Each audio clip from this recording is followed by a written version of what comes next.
Hey, good afternoon, everybody. This is the Tool of Farts. My name's Chuck. I'm Lou.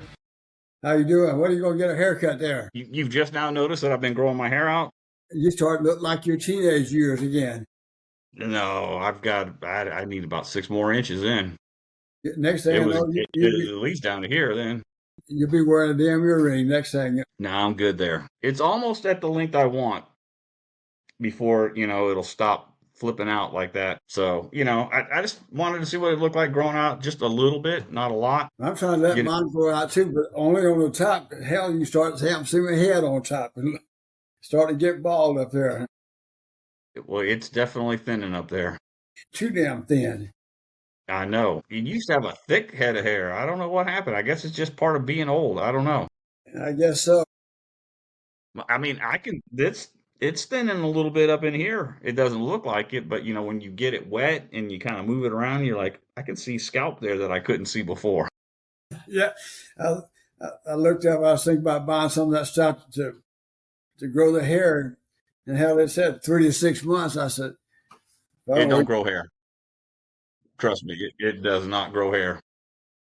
so I figured 3 to 6 months now. We'll see what goes.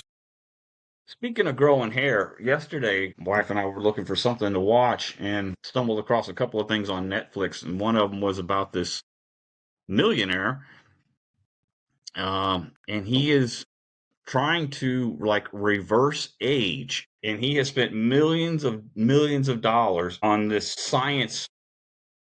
He takes like 150 pills a day, like supplements and whatnot, and just to slow down the aging process. And he's also doing stuff with his scalp. That's why I thought of this, because he's got thinning, balding hair. And I mean, like, well, shit, if you can't grow fucking hair, what makes you think you're going to slow down and reverse your aging process? You can't Well, even grow hair, but you're going to mess with, you know, your DNA with genetic gene therapy or whatever. Work on the genes to grow hair. if you go work on doing that, how about the memory? You gonna change the damn memory too? Maybe, I don't know. But he is on a quest to slow down the aging process. So you gonna have a young body and an old mind and a young body, or whatever. Something, yeah. He wants to push it out to beyond 120. Well, I guess you get drink a little alcohol, eat a little fast food. You could probably live to 120. He fasts like 18 hours a day. Oh wow! His schedule's a lot like mine. He gets up at 4:30, goes and works out. But before he works out, he like spends like 30 minutes in this red light and then some white light. I mean, he's doing all kinds of crazy stuff. Well, it'll be interesting to see what happens. Most likely, not a whole lot. Probably not. But you never know. They might stumble onto something to slow the age process down. Well, I guess there's a lot of things you can do and you can't do. I think it just has to do with your genes in your body. Yeah, some people look like really old for their age, and some people don't look that old. Yeah. Thankful. I look around when I go to some of our meetings that I go to, look around some of the other guys. They're in the early season. And they look worse than me. So I guess I'll be happy with what I got. Don't complain. Yeah, and I think a lot of people could benefit from what you said right there, just being satisfied or happy with what you've got and where you're at. Yeah. If I can keep my fingers and toes cold warm, I'm all right. That's why I like living in Texas. You just wait around for a day or two, and the weather will change. Hell yeah. Yeah, Trust me, those 2 weeks I spent in Ohio, I'm good with the cold. you and me both. Just watching it on TV and all that snow and stuff. Oh man, I get the shivers, and I start thinking about Nebraska in 1962, 3 and 4 and 5. I'm glad I'm not there. I had flashbacks to being in Kansas, and where we lived, it was like a cul-de-sac. There was like three eightplexes. So on the bottom floor there was four apartments, with a center hallway and a stairwell to go upstairs, and the center and the on the left and the right of the hallway were apartments front and back. And so in this cul-de-sac there was three of these things. Well, at Fort Riley, Kansas, it snows, it's cold, it freezes. And when they would come with the snow plows, that plow, it just piles the snow up on the side. Well, guess what? It would block the whole entrance to our cul-de-sac. And that snow is like 4 or 5 feet high. Oh, yeah. And there's just a big parking lot in front. So I have to get up an hour early to make sure that I can shovel my way from that apartment to the car, scrape the ice to where I can open the door, start the car and warm it up. And I always park next to Brenda, so I would get her car ready. Then while the cars are warming up and the defrost is going, then I go back and grab a bag of salt and I salt the sidewalk and the path all the way out to the cars so it won't freeze by the time she leaves. Oh, yeah.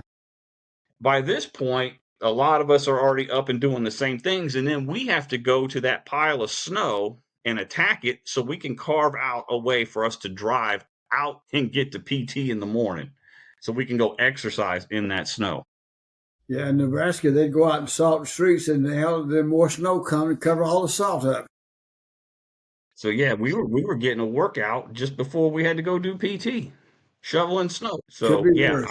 I don't want to live up north. I don't want to shovel snow. I don't want a snow blower. I don't want to hire somebody to do it. I don't want to have to mess with that. I don't want to have to fool with it.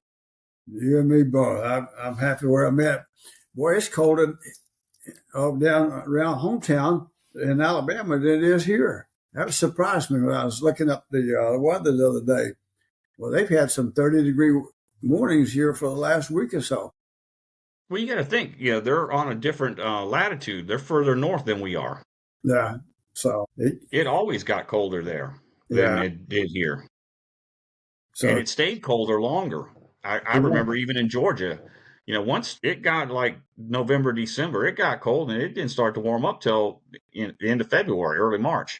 yeah, yesterday was so nice. I got out there. We got, those lemon trees, and I got some Prada Barbados stuff out there. And I didn't do anything with that, but I got some other plants and stuff. So I moved them all around on the west side of the house there, in between the fence and the house, and covered them up with big old tarpaulin I got. Try to keep them warm. So far, I've got some of those plants. I've been able to keep them for 2 years. So I'm trying to make this the third year. Those things get expensive in the spring when you start trying to replace them. Oh yeah, we got some of that stuff ready as well. We kind of consolidated some areas so we can throw a tarp over them. Or if it gets bad enough for long enough, we'll probably bring the lemon trees and whatnot into the garage.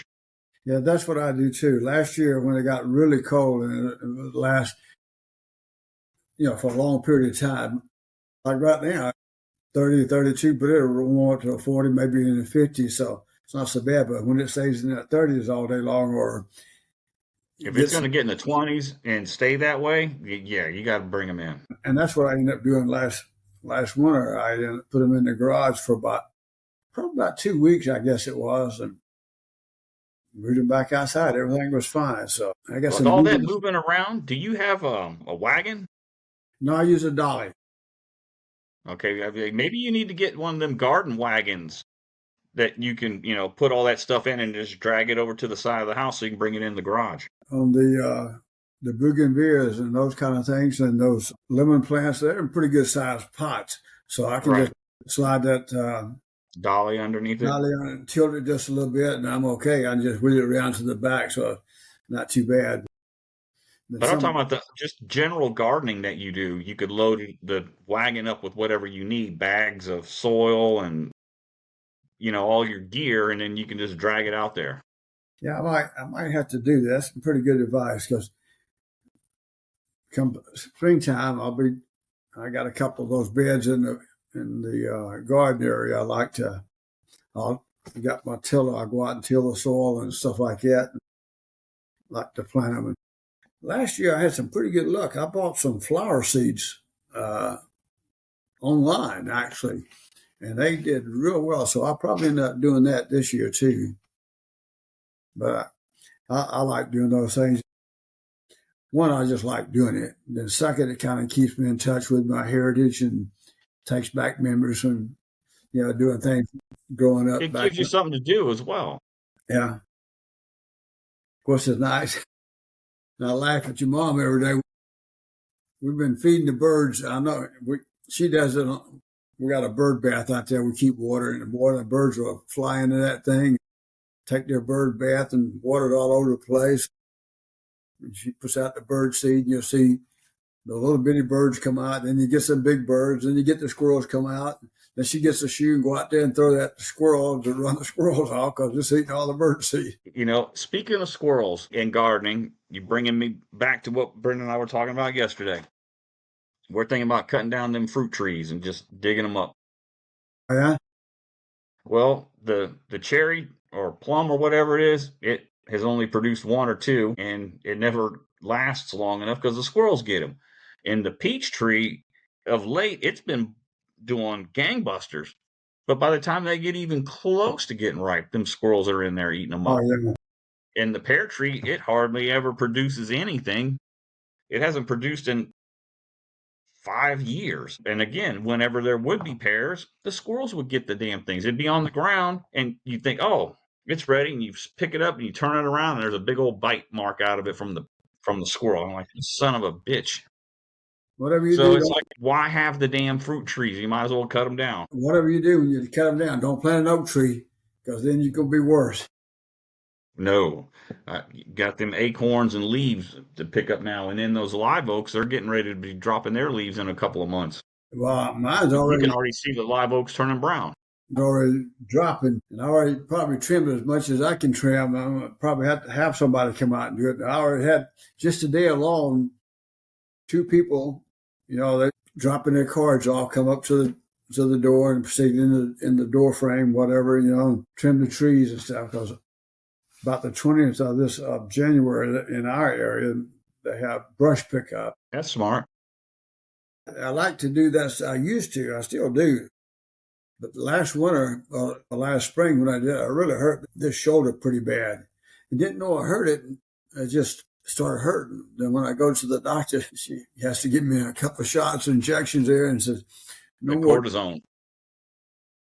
no more trimming trees. All that stretching and getting up there and lifting that pole chains, saw up. But oh well. Do you still walk? I have been. I need to get back into it. I kind of laid off in December a little bit, so I need to get back into it.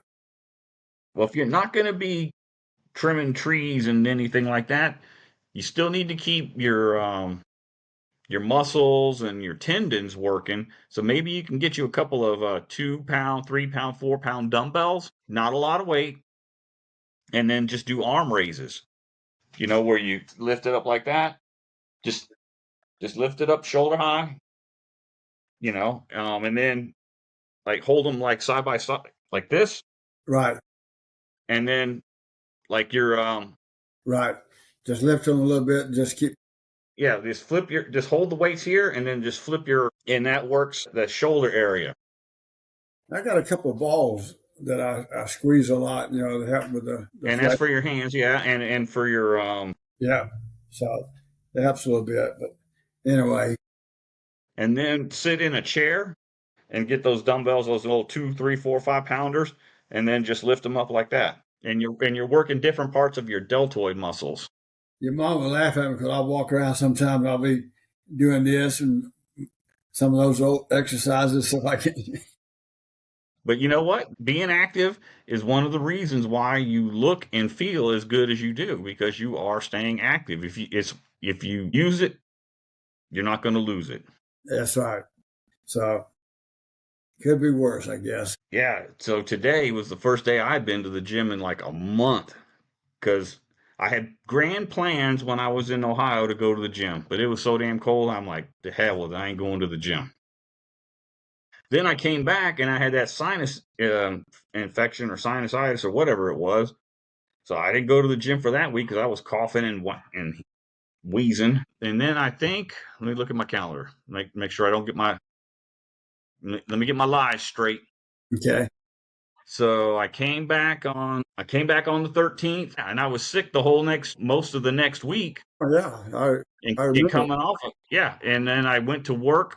So I didn't go to the gym the whole 16th through the 20th. And then that Monday, the 23rd that I worked, I'm like, well, shoot, I haven't worked out in 3 weeks. 3.5, 4. Might as well not work out today, because then I was going to be on leave for the next 2 weeks. So, yeah, it had been probably since the week before Thanksgiving that I had been in the gym. So it's probably longer than that.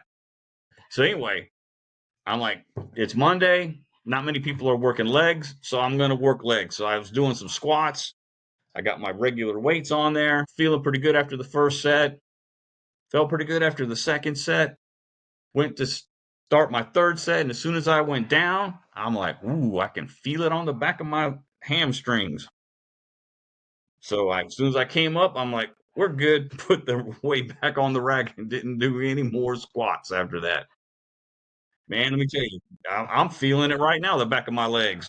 Yeah, so wait and do a few more tomorrow. Just increase it one or two tomorrow, and one or two the next day. No, I'm not doing legs the rest of the week. One day is good enough. Well, what do you think about Texas State pulling that football game out? Hey, at least they got something to cheer about, and UTSA too. Yeah. So And we have Alabama has the dubious distinction of opening and closing out 2024, losing to Michigan. yeah. So it's going to be an interesting year in football. There's a lot of transfers. I mean, not just Alabama. I mean everywhere. Oh yeah. Yeah. Uh, and half the time you don't know what to believe when you read something. It's like yesterday. I think it was yesterday. I saw something to talk about Arch Manning going to Alabama. Man, these Facebook pages, they are pissing me off, man. They're like, a Squirrel White's coming. No, Quinn Ewers was going to go to Georgia, they Yeah. were saying. I'm like, man, it's just lies. Yeah. I don't even read that stuff anymore. It just, When you click on it and the website is like the hunky dory fan.com, it's garbage. It exactly. ain't real. If it ain't NBC, CBS, ESPN, or 24/7 Sports or something like that, it's garbage. Yeah. If it's not a sports writer that I know about that's been around, has a little bit of credibility, I don't even bother reading it. Or from Alabama.com, you know what I'm saying? Yep. I got an Alabama app. Let's see if I can put it up here. Yeah, I got Tide 100.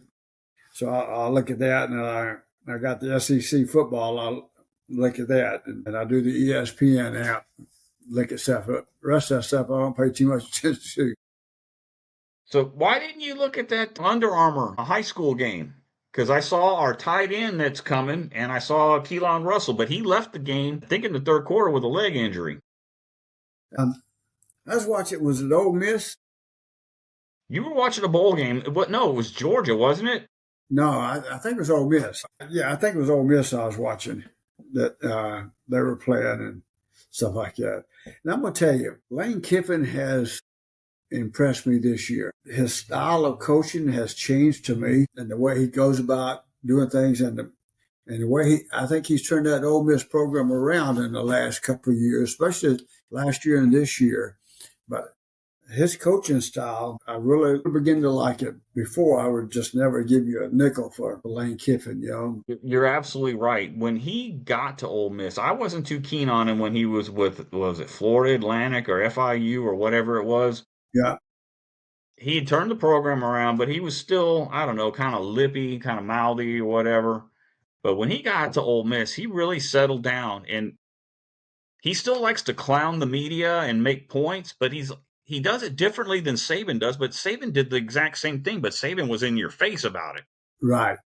And he's a very wise, sage person. And when he speaks, there's something there, and you should listen to it because he's got a point. And like you said, he's turned the program around. And you and I had talked, I would have been okay with hiring him as a coach for Alabama. Same way here.